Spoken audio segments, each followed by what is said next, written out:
Okay, folks, this lesson right here, this lesson out of every lesson I've ever taught, this is the most important one. Unfortunately, many times it's viewed by developing traders as the most boring topic, but you need to understand sound money management. And I'm going to give you a perspective on money management techniques that I view is one of the best.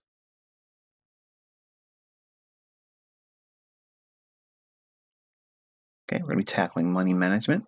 And what topics are we going to be covering in this module? Is system accuracy important? I don't believe system accuracy is all that important. I believe that a relatively low accuracy rate could still be profitable, and I'll give you an example of that in this specific module.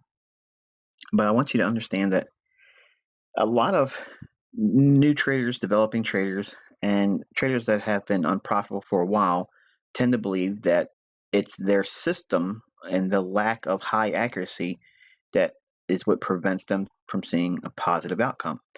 And that's not it. It really isn't it. It's the losses that erode by the means of drawdown. Every losing trader, every busted account starts with a single loss. And it compounds. And what generally happens is traders will lose their mind because they are not disciplined. They don't have a procedure or protocol in place to deal with a losing trade or a series of losing trades. So I think that system accuracy is kind of like a misnomer. Certainly, there's nothing wrong with an accuracy that's high, but it also goes along with just because it's been accurate a certain number of times in the past is in no way, shape, or form a promise or guarantee that that system is going to deliver the same going forward. It could fall apart. It could have, Lord knows how many losing trades. I've had systems and developed all kinds of methods over my last 25 years, and some of them looked great on paper, but as soon as you try to plug them into live markets and walk forward with them, they didn't hold up. And they were all based on TradeStation systems that I was trying to create back in the 90s with the bond and S&P market. But if you are on the fence about having the dependency on system accuracy or finding it terribly important, I don't think it's something that you should lose sleep over. All right, so how much equity should be risked? Well, I don't believe there's a cookie cutter approach to this. Everyone, and I've done this in the past, uses a standard 2% as a maximum. And truth be told, when I'm trading, I've risked as much as 3.5%. And sometimes when I was really being a cowboy, I was risking as much as 5 and 7%. And they were more or less just working towards accelerated growth and also testing what I was able to do as a trader. But generally, my risk appetite is about 1%, 1.5%. If I really want to push it, everything really, really good, I'll go as high as 3%. Generally, it's about as high as I'll go. So I think the question really is a matter of personal choice and preference. What I'm willing to assume as a risk percent may not be as welcome as a percentage for risk for some of you. For some of you, 1% may be extremely too high. For others, it may not be high enough. So everyone's going to have their version or comfort zone for risk. And I don't want to be the type of mentor that tells you this is how much you should risk, because I teach in a demo account. So I think that it's reasonable to assume 1% or less as a risk parameter for your demo account, but I would never tell you what you should do with your live account, because it's going to be all dependent on what you're willing to assume as risk, what you can tolerate. Some of you, if you put a trade on even in a demo account, you lose your mind over it because it's just, you can't deal with the uncertainty, and there's really no money on a line. It's just that you're so keyed up about being right, and that's going to translate into problems with your money management, because if you need to be right, you're not going to trade profitably. Should traders always push their edge? I see this a lot online, and it's one that gets under my skin because, again, it gets back to the first question. is system accuracy important? I don't believe that a trader should always get in there and push their edge, because no matter how good you are, how good your system is, it's going to incur a loss. And you don't know if it's going to be a single loss or it's going to be a series of losses. And it could be a string of losses that you were not expecting. And at some point, you're going to need to pull the plug and say, okay, I can't trade anymore this day or this week or even this month if it's really bad. The problem with pushing your edge is you're always going to have a reason or excuse to do so. So I have, over the years, built in kind of like um, a breaker for my activity and thresholds, because if I do not see a turnaround in my losing trades or a string of losses, I can very easily wipe out an account just as well as anyone else can. So it has to be some kind of a measure in place that helps me throttle back when I'm active and when I'm going to resume again. So while I'm not going to be talking about that so much, I do talk about that in the mentorship, and I do go into greater detail with money management and specifics with trading plans that will be taught in 2018 for the members that have gone through the entire core content.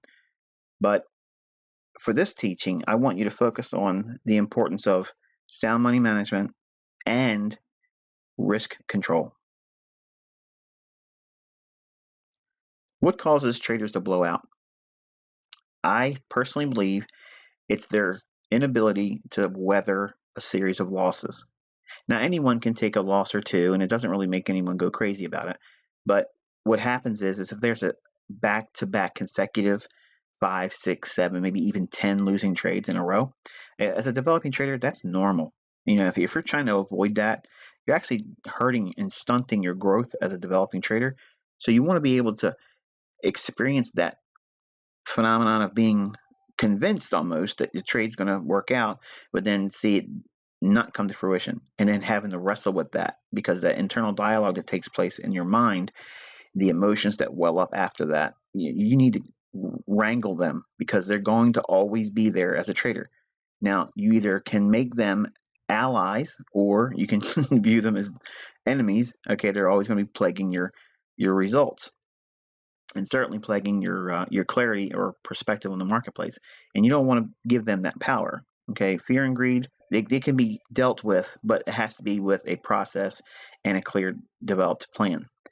So every trader blows their account with a series of losing trades, but it starts with one losing trade. It always starts with one. And what goes on between your ears, okay, inside your mind, is what manifests in your account. Now, if you take the loss and you think to yourself, well, that didn't work out, next, and that's your mentality, but you don't think, next, I'm going to get it back right now, and I'm going to over leverage and go through the martingale procedure of, you just took a loss of $100, now you're going to risk $200, and then you're going to risk $400, and then you're going to risk $800. That doesn't work. Eventually, you're busted. So I have looked at all kinds of money management approaches. I've studied Ralph Vince and Ryan Jones' work, which I think is exceptional work. It's really hard to read. It's rather dry, but if you can tolerate those types of things, it really stimulates the ideas that are potentially there for gaming theory and the Kelly principle and optimal F.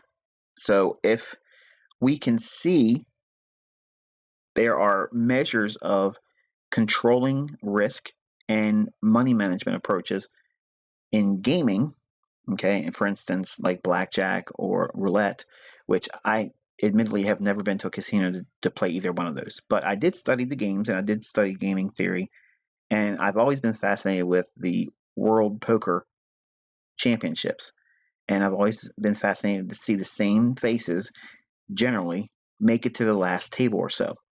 And I don't believe it's the cards that they're winning with. I believe it's they know when to push their money and when to cut it back. And if you watch them play, I watch that part of it. I don't watch what they're doing with their hands, because they have no idea what the next cards are going to be. But they do know how much they're going to risk from the pot perspective, if you will. How much are they going to ante up? And I've always been fascinated with that. So I've kind of like used those ideas from professional gamblers, okay, and used some of their approaches and applied it to a money management strategy, which I think you'll find rather interesting. In this teaching, the takeaway is I'm going to teach you how to flatline equity drawdown.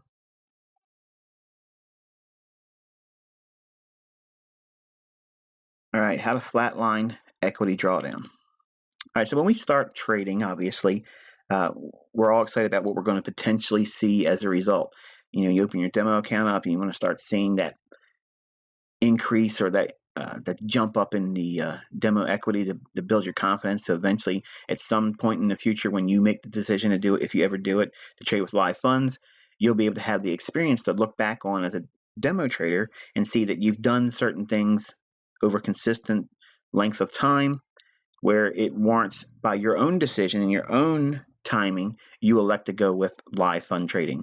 I never tell anybody when to do that, and I'm certainly not advocating to use live funds with the information I'm sharing here. This is just informational purposes only, and everything I teach, it should be viewed in light of a demo account application only. But if you're practicing on a demo account, how do we practice money management approaches? Well, we're going to go into that now. Obviously, as I mentioned already, every trader is going to have to encounter a losing trade.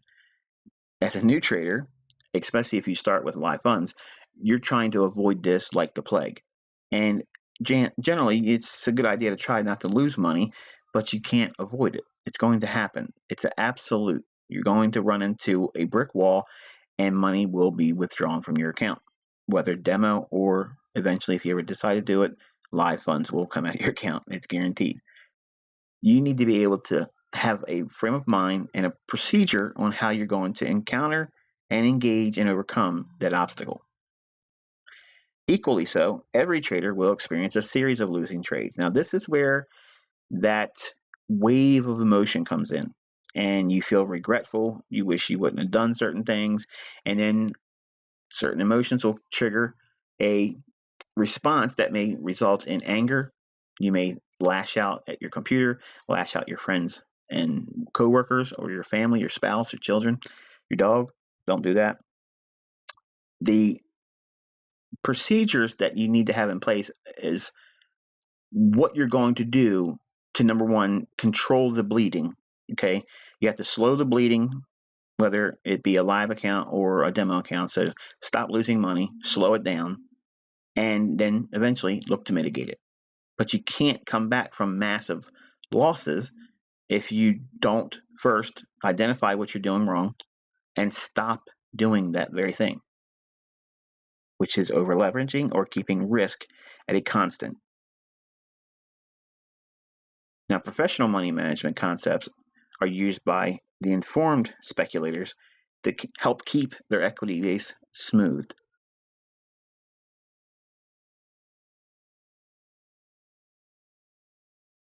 All right, so we have here a hypothetical random result of 20 trades. And these are not actual trades. They're just hypothetical for the purpose of giving an illustration here. All of the illustrations here are all hypothetical, but they will give us a kind of like a perspective to consider. And it's important for you to take these as general rules of thumb, go through using a demo account, using these applications, and you see what you get from it in terms of experience. But the outcome with these 20 trades here from this particular trader, we'll call it Trader A. The trader starts with a $5,000 account, and using a 3-to-1 reward to risk model, they're willing to hold on to a trade 3 times what they're willing to take as an initial risk or stop loss. And they're using an aggressive start. That means they're going right in, using 2% risk right from their start. And they show no regard for future losing streaks. The typical equity, and this is what you may have encountered with your demo account when you first started trading, you start seeing a little bit of a drawdown, and all of a sudden you get lucky with something and it starts to pop up, and the equity line starts to increase, and this always feels good. And then all of a sudden it starts to drop down in here. And this part of the movement in your equity line, this is what causes the freak out movement, because When it's a little bit of a drawdown, it's not that big of a deal. But when it starts to be consistently pointing lower, our minds don't like to see that. Okay, we like to see it increasing. Okay, and what will happen is you're going to want to do things more frequently, trade with larger leverage, and do more than you should. Trade at times when you shouldn't be trading. There's the less active times in a 24-hour time of the market day. You don't want to be doing those types of things. But invariably, this line, okay, is the biggest indicator, okay, that makes traders do more things than any other. And it's not an oscillator, even though it does oscillate. Many times it just goes to oversold with most traders in terms of their equity dropping. But I think that this line, or this cumulative line of our equity, drives more traders to do the wrong thing than anything else we could put on our chart. And I don't believe that indicators should be used on our charts, but I think everything that you would put on your chart as an oscillator is safer than worrying about this line. Okay, everyone that has the ability to see what their equity line is, or equity curve, as a developing trader, this is the least important thing. Okay, there's so many rules that you gotta apply before you would ever get any kind of information or feedback loop from this information, because you don't know what you're doing. There's no system or procedure or progress to weigh. You're just starting. So the worst thing you can do is look at your equity curve and base that on whether or not you're doing well or not, because initially you could have luck. And many times, and you probably have done this, opened a demo account and done a couple different things, over leveraging, and you think that this was skill that caused that, and when it was just a coincidence. And coincidences sometimes happen in the marketplace. So what we're going to do is we're going to look at how we can engage trading and use sound money management concepts to help weather the storm through losing streaks. All right, so here's a model that's 3-to-1. They were holding the trade, or willing to hold the trade, 3 times longer in terms of what they were willing to take as a risk or a stop. And they had a soft start here. That means they didn't go right in at 2%, or the maximum risk that would be permissible. And this trader shows a regard for future losses, and I'll explain that in a minute. And the trader does drop to the lowest unit of leverage after 5 consecutive wins. Now, what does that mean? In this little spreadsheet here, this column delineates what the trade idea is going to be, and this is assuming that you get a full stop at 20 pips or full target at 60 pips. Now, obviously, these are best case scenarios and worst case scenarios. There's going to be a skew in the results, obviously, but from a practical standpoint, for illustrative purposes, we're using this as a means of providing the illustration. The set number here is how many times you have 5 winning consecutive trades. When you have 5 winning consecutive trades, as we have here, 1 winning trade, 2 winning trades, 3, 4, 5th winning trade, you have to drop down to your smallest unit of leverage. Okay, so you start with 25K, or $2.50 per pip, works up to a maximum of 60K, and then after that 5 consecutive winning, he drops back down to his lowest one. By doing that, this trader is actually preparing themselves for the future loss or losing streak. So this gets back to, should the trader always push their edge? No, because you will always push yourself right into drawdown. And most traders, not everyone, but most traders have an issue with drawdown. They will lose their mind as soon as they start suffering drawdown or a series of losing trades.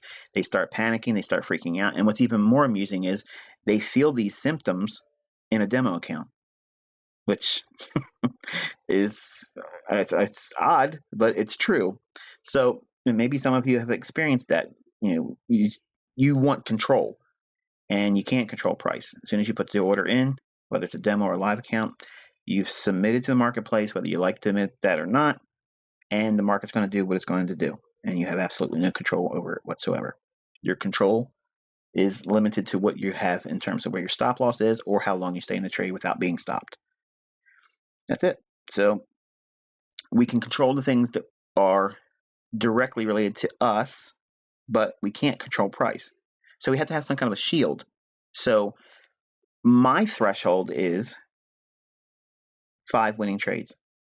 So I have a beginning unit leverage of, well, it's not 25K, but for the sake of argument, we'll just say it's 25K. That's my lowest starting point, okay, $2.50 per pip. And I'm going to stay with that, okay, until I can get above my equity starting point, which happens here. Beginning balance is 5,000. When it gets back above 5,000, then I can start jumping. I'll go up to the next unit leverage, which is doubling to 25K to 50K. So now it's $5 per pip I'm risking. And if this is a winning trade, I can start now utilizing the 2% rule as a maximum leverage. So 2% of 53.50 brings us to 53K or $5.30 per pip. If 60 pips is hauled off that trade, that's $318. And this would go on. I would keep adding all the way up to the 5th trade. At that moment, if I take a win on this trade, my next trade does not go 2% of this equity balance. It drops back down to 25K. And then, and this is what it's meant to do, and eventually you're going to get a losing trade.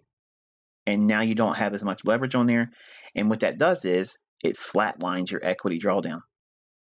See, in here we have initial drawdown, but we are starting with our lowest level of our leverage unit. Now we can go lower than this, but I'm just using this as this model. The lowest one we'll go to is 25K, and we'll stay there until we can come out of that drawdown. This period here is this drawdown here. Very modest, very low. Then it comes out. We have some growth, which is seen through here. But the 5th trade that's a winner, I want to be getting out of that cycle and preparing for a measure of drawdown or a potential losing trade. The worst thing you can do is keep building up your leverage and risking the trade and then taking that biggest loss, because your biggest loss is going to come. So I plan and schedule, and if you want to call it this, I forecast the next losing series of trades. And to help weather that, I build in 5 winning trades. Once I have 5 winning trades, I cannot up my leverage. I have to drop back down to my lowest one. And what that does is it will plateau the drawdown. So I'll go up, get equity growth, and then I know what's coming. And if I don't get a loss, it doesn't matter, because it's still not going to show a whole lot of movement in here. And it creates a real nice stair-stepping approach to my equity curve. I don't see a whole lot of peaks and valleys. I don't see, the ski slope or the landslide, if you will, that sometimes plagues traders' equity curves. What I do is I want to protect what's been made in terms of gains, and there's no better feeling or empowerment knowing that by doing something like this, it's such a simple thing, but it takes discipline to do it.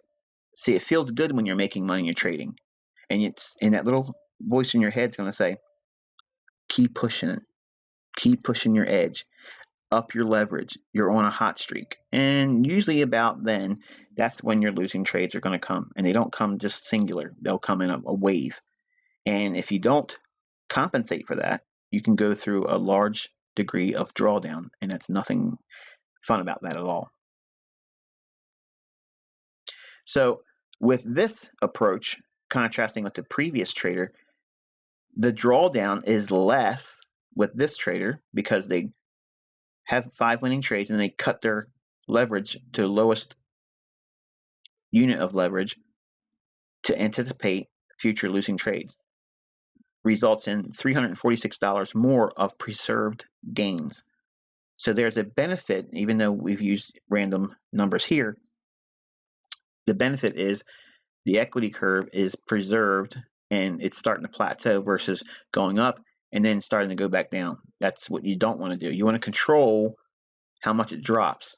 The best way you can do that is forecast and schedule drawdown. You don't know when they're coming, just like you don't know when the next winning trade is either. But we can plan for and weather drawdown or losing streaks by doing this. Now, if there ever is a losing trade, The equity is protected also by dropping down to the lowest increment or unit of leverage. Okay, so here is another model where the trader starts with 25K. So it's a modest start because it starts at 25K winner. The next trade goes to 50K. Then from there, a standard 2% risk model is used on the equity. And 3-to-1 reward risk is the idea behind this. The trader is willing to hold for moves that are 3 times what the initial stop loss is. And this trader shows a regard for losing streaks. And what that means is when the trader has been making money and takes a loss here, that trader drops down to its lowest leverage unit, 25K. Happens to be a winner, so he bumps up to the next one, 50K. Takes a loss, it has to drop back down to the lowest one and stays there, okay, until he gets a win right here. Now, as long as he's above his beginning balance, he can ante up to 50K. If he was below 5,000 in here, he'd have to stay at 25K until he got above $5,000 or whatever the equity balance starts with. Here, winning trade takes him to 50K and standard 2% rule applies. And then a losing trade comes. Then drops back down to 25K, which is the lowest unit of leverage. And the same procedure starts again, 2% model after 50K leverage is used, and keep doing that. Now, what happens here on the 5th winning trade, because you have 1, 2, 3, 4, 5 winning trades, the very next trade, he's not going to, or she's not going to, use this type of leverage here or higher. They'll drop back down to 25K because there's been 5 consecutive winning trades, and you're on an equity high here. So you want to plan for drawdown. So you get a wave of wins, plan for a drawdown. A wave of wins, plan for drawdown. A wave of wins, and now you're on an equity high. If you've ever studied your equity curve, whenever it looks like this is where you want to send it on Twitter. Okay, this is where you want to put it on Facebook because it looks great. And it's almost like magic. As soon as you do that, you know what happens. Boom. If you don't know what you're doing, the equity just falls off a cliff. Okay, so the way we avoid that and control it is I've built in procedures where after 5 winning trades, okay, that completes a complete win set cycle for me. Okay, so the win set cycle, once this goes through 5 wins, okay, then I would be on cycle or set number 2. Okay, but win sets are what we have here in individual trades that are consecutive. With winning trade, that's 1. A second winning trade, it's 2, 3, 4, 5. On the 5th one, drop back to the lowest increment unit for leverage. Okay, and you're going to determine what those are. I don't want to give you anything here except for just stimulate the ideas. You can use these as general rules of thumb and play with them, see what you get in terms of results. We're going to look at some things that help build a management model that'll help with this equity curve idea. And also I'll give you some examples of how you can accelerate it and still keep drawdown at a minimum. All right, so this is an example of what not to do. Okay, and we're going to see the effects of using a trading approach that either is by way of a new trader seeing very marginal gains and being excited or scared to hold on to it and closing at 20 pips, but willing to suffer as much as 40 pips per trade. So we have a reversal, if you will, of the reward to risk. They're only allowing themselves to make 20 pips, but holding on to losers much longer than they should, and they're averaging around 40 pips. So with a 1 to 2 reward to risk model and 20 to 40 pips respectively, this trader is using 2% risk. But look what happens. With this approach, we can see that the drawdown takes us below the starting equity. So we have starting equity drawdown, which is never fun. It's not that bad when you're losing open paper profits, in other words, profits that you have not taken home and paid income tax on.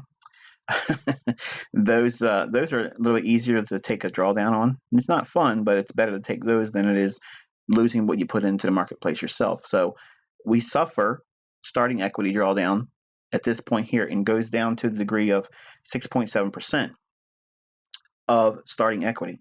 So this is not fun. We don't want to see this. So seeing drawdown below the starting equity balance, not good. So we're going to look at how we could use a money management approach using this reversed reward the risk model. So in other words, we're only allowing ourselves to make 20 pips, but suffering a loss of 40 pips. We're going to see the effects of doing something like that next. Again, risk is twice the potential reward here. You want to avoid this. Okay, so now we have a model using the money management approach. You see, same losses in the same location, using 20 pips as their gain and 40 pips they're assuming in terms of drawdown or being stopped out at 40 pips. When the trader takes a loss, it drops down to its lowest leverage unit, which is 5K. Then 5K drops down to moves up to 10K after a win. Then another loss comes, and then it drops down to 5K and stays there for every loss when it makes money, but we're below the equity balance beginning point, which is $5,000, so they have to stay at their lowest unit. Once we get back to the 5,000, then we can start adding, and then we go to 15K, which is $1.50 per pip. A loss is suffered. They move right back down to the lowest leverage unit, which is 5K, and we have a series of winning trades. After this 5 winning trades, they would have to go back down to the 5K again to lock in or preserve the gained equity, which isn't much. It's only $116 from starting equity. But you have to do these types of things to keep your open profits in your account, basically. You don't want to allow the drawdown to erode those profits. Now, looking at this, you can see the effects of it is marginal because the improvement is not that appealing. Even though we were able to get back above the $5,000 starting balance, we dipped down below it twice, and then we see this. So even with this drawdown being recouped, this is not encouraging at all because you're still using a model that is going to make it difficult for the effects of sound money management to do its magic. Okay, so now we're looking at a model where the trader has a 1-to-1 reward risk model. So that means the trader is going to be taking 20 pips for 20 pips risk and 2% risk, and no money management is applied here. Okay, so when a loss is suffered, as we see here, we have a series of losses. This trader sticks to the 2% rule. Whatever the previous ending balance is, 2% of that, divide that by 20 pips. That's the leverage they'll use. And 5 losing trades in a row, nothing changed in terms of money management. It just stayed at a static 2%. Not good. You can see that we had the initial run up, and then we had a nice drop down, okay, eroding all those gains, and now we're below starting equity balance. Okay, so we have now starting balance drawdown. Not fun. Even though it comes out and has a gain of 12%, this to me is still not good because we're not handling the losses. We're not dealing with that. So we don't know if this losing streak is going to end at 5 losing trades. It could continue on to 8, maybe even 12. And who knows the emotional impact and psychological impact of losing trade after trade after trade on this particular trader. It may cause them to go in and over leverage even more, or take trades that are not as valid based on their rules or procedures. So we don't want to go below that opening equity balance. If we can avoid it, that's what we're going to try to do. And now we're going to take a look at this same model here using reward to risk being equal, again, 2% risk. Leverage is never cut to flatline the drawdown on this example. But now we're going to take a look at another trader. Same scenario, same losing trades, exactly where they would be. But this time, the trader goes from using 2% risk. We take a loss, they drop down to 10K or $1 per pip. That's their low end, lowest leverage unit. So they have a winning trade. They go up 1 leverage unit to 20K or $2 per pip. They suffered a loss. They drop back down to 10K, which is their lowest leverage unit, and they stay there for every losing trade. And then they make a profit, and they can start bumping up because they're above the beginning equity balance of $5,000, which is what we started with on this particular case study. Then when there's a losing trade here, they drop back down to 10K, $1 per pip, and they have 5 winning trades. The next trade that is not in this list, they would trade back at 1 mini, which is 10K or $1 per pip. And they would start building that model again. Look at the difference between this equity curve, even though it was relatively the same ending balance, but the drawdown, we never went below the beginning equity balance. We stayed above it the entire time. The reward to risk is again equal with 2% risk. The leverage is cut to flatline the drawdown in this example here. And let's take a look at contrasting opinion, because the results are less drawdown and more equity. Not by much, but it's a little bit more. But let's look at it side by side. Which one of these equity curves would you rather have? The one on the left is without money management, and the one on the right is with money management. So we see a much more severe decline, and we go below with what we started with, the $5,000. So we had increase in equity, same degree,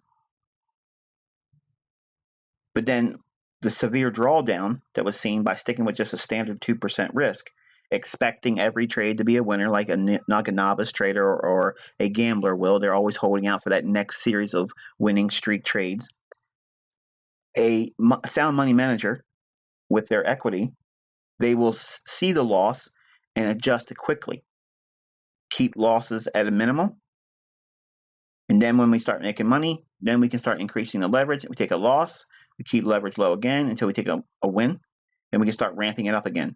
But we stop at 5 winning trades. Now, you can increase this to, say, 7 or 10 winning trades, where it'll really allow your account to grow. But you still have to be aggressive about when you take that losing trade. You have to go back down to your lowest leverage unit. So all these things are customizable, but I want to take a look at another example where we can show the benefits of using this with really good opportunities. Okay, so we have a opportunity of using 3-to-1 reward to risk, and we started with $5,000, and this is a beautiful equity curve here. This is what 3-to-1 reward to risk and flatlining drawdown looks like after taking a loss and using a soft start. So what do we mean by that? Well, we have $5,000, but we're starting with 50 cents per pip, then going to $1 per pip, then $1.50 per pip, then back down after we take a loss to 50 cents per pip, then up to $1, up to $1.50, then we take a loss, back down to 50 cents, up to $1, up to $1.50, up to $2 per pip, up to $2.50 per pip, and then we're at 5 winning trades, so we have to drop back down to 50 cents per pip. We take a loss, not a big deal. We take another loss, it's not a big deal. We take a win, now we can start adding back, building it up, and then we take a loss at $1.50 per pip. We drop back down to our lowest end, and look at the benefits of that. Now, granted, we're not making a ton of money here. Okay, it's not a huge astronomical amount of money. Okay, but so you had 13 winning trades out of 20, with losing trades sprinkled in there in a random location, just to show the effects of what it would look like, but still having a series of 5 winning trades in a row. So you can have a win set cycle of 5 winning trades, so you can see the benefits of it. And then when taking a loss, we drop down to the lowest leverage unit. The equity curve is stunning. This is beautiful. Now, if a trader uses this type of model, 3-to-1, allowing their trade to be 3 times what they're willing to take as a loss, okay? In other words, they have a limited amount of pips. They will not let it go beyond 20 pips. So the model is 20 pips risked, and we're aiming for 60 pips. As a day trader, you can do this a couple times a week. Now, not every day, but you can do it a couple times a week. So if you figure out how many times you could realistically do that per week, let's just say you could do it 2 times a week. That means about approximately 10 weeks you could see a 12% gain on your account. I think that's reasonable. I don't think it's astronomical or too high end of an objective or a goal. But if you're a developing trader, there's certainly nothing wrong with this. Now we're going to take a look at something that you can do This is a model that shows same starting balance of $5,000. We're going to be using a slightly different approach here. The risk to reward model is 3-to-1. The leverage is still 2% with an aggressive start. That means we're starting right at 2% of equity on our first trade. And after 5 consecutive wins, our leverage is to be cut to our lowest leverage unit. And we can see that here we have 5 winning trades. Then we drop back down to the beginning of 50K, or basically $5 per pip. And we take a loss there. It's not a big deal. Another loss, not a big deal. We have a win. So now we can start adding up to 2% again. So we drop down after 5 winning trades. And here's the thing. If we take a single loss, we do not cut our leverage. We're allowing for that 2% rule to be there. You'll see a little bit more drawdown sometimes on this model here, but the benefits are you'll let your growth in these 5 winning trades, this is where you'll gain a lot of ground. Okay, so when this 5 winning set of profitable trades come, it really accelerates and takes you high. But you can change this and you can tailor this yourself to whatever appetite of risk you want to assume. This is obviously a contest type model where you're willing to take a loss once in a while. If you have a really good high hit rate for what you're trading, if you're a day trader and you know what you're looking for, it doesn't mean you're always right. As a day trader, I'm more apt to be accurate in that model versus, say, like I'm trading on a long-term position or a swing trade. I may have to get in that entry point another time. I may get stopped out, or I may not be able to get the leverage I wanted to put on because it had already moved and it's changed my risk to reward model when I first started looking for it. It's changed now. It's skewed and it's a little bit less favorable. So to me, day trading it's perfect. And scalping can be done too. If we use the model of, say, we do a 10 pip stop with a 30 pip objective intraday, you can find one of those every single trading day if you know what you're looking for and you have the experience. So this same model here, even though we're using 20 pips at risk and 60 pips as a gain, that 3-to-1 model can still be applied to scalping with 10 pip stops and 30 pip objectives. And you would still get similar results like here using the same money management approach.